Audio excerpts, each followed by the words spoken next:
apparently we have been officially labelled the angriest women in Europe. Yes, at last, the title, yeah. And not just the women on this panel, obviously, all of us collectively. A survey found a quarter of females in the UK reported feelings of rage compared to just 1 in 7 on the continent. Are you surprised by that, Marielle? Are you an angry woman? Oh, I'm very angry.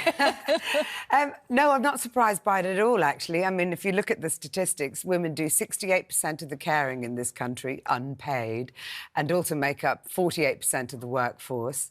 If you look at the happiest countries, they tend to be countries, and I don't think there's any coincidence there, like the Nordic ones, where there's childcare, where there's proper care for elderly people, and so on and so forth.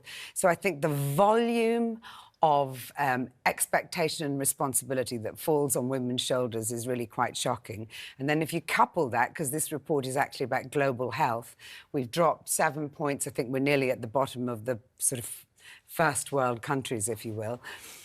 8.7% of medical research goes into women's conditions in the UK, all the rest of it into generic conditions that affect all the population. So we're way behind when it comes to everything. I mean, I can wang on about menopause, as you know, but, you know, there are so many other stages of women's health journey that they're supposed to just grit their teeth and put up with as they go through their working lives. You also lose money. Every child you have, 4% of your income, you lose every single child you have. She's got me angry now. I mean, it's not really a very fair picture. By the time you get to pension age, you're 20 to 30% less than men. So angry, yeah, and then you've got everything else that doesn't work. This is exactly what I was going to say. So that's a big foundation of stuff to be annoyed about anyway. But then I'm thinking the day-to-day things in all of our lives, like you say. The trains maybe aren't working. There's a strike yesterday. The potholes on our roads. Bins. The climate changing on a daily basis. Men get angry about that as well. Of course they do. I'm just thinking of the extra level. Extra. I mean, I would say define anger.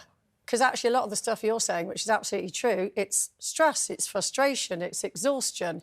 Which bubbles up into do you know what I mean? And it's like, if I think women need to own anger. Because for years, you know, it's like, don't she's a bit angry. Play nice, yeah. Mariella, play nice, you know. You'll get on. Whereas if a man shows a bit of anger, it's like, oh, valid point, valid point. I think it's good. Yeah, it's true. Good. It's like ambition, isn't it? Anger and ambition. Some of it as well, because if you go abroad, whenever you go abroad on holiday and you see the Europeans, you know, and it's 9, 10 o'clock at night and there's families sitting outside, they're not all in because of the weather, because the weather's lovely. And they all sit outside and they're all sociable with everyone and there's no on their phones getting wound up by things or watching things on telly. And it's just much more, for me, when I see them, much more of a chilled, laid-back, just family-orientated life rather than us all sitting in because we're freezing and we can't sit outside in June. But we can't do anything about the weather, can we? But we can do something. We can keep using, like, you know, not recycling and making sure that global warming gets, you know, worse and worse, and then we can all sit around outside cafes drinking. But it sounds like, according to the statistics, it sounds like we are getting angrier. UK women are 47% more likely to be angry than we have been in previous years, whereas the rates across Europe have just remained stable. So we are getting angrier. Why? Well, this is. Well, you'll need to have a chat with probably. I mean, I'm not getting everything on this, but probably social media, algorithms. You know, there were a lot of women at the Southampton protest, and I was looking, and I mean, it's probably very sexist of me to say so, but there was a picture of a woman who was like, you know, like, and I was more shocked by that than I was by the men. Yeah, I mean, again, because of our expectations of women, but I think if you add up all the things that I said at the beginning, you understand where the sort of baseline is, which is already very, very high in terms of bubbling frustration, stress.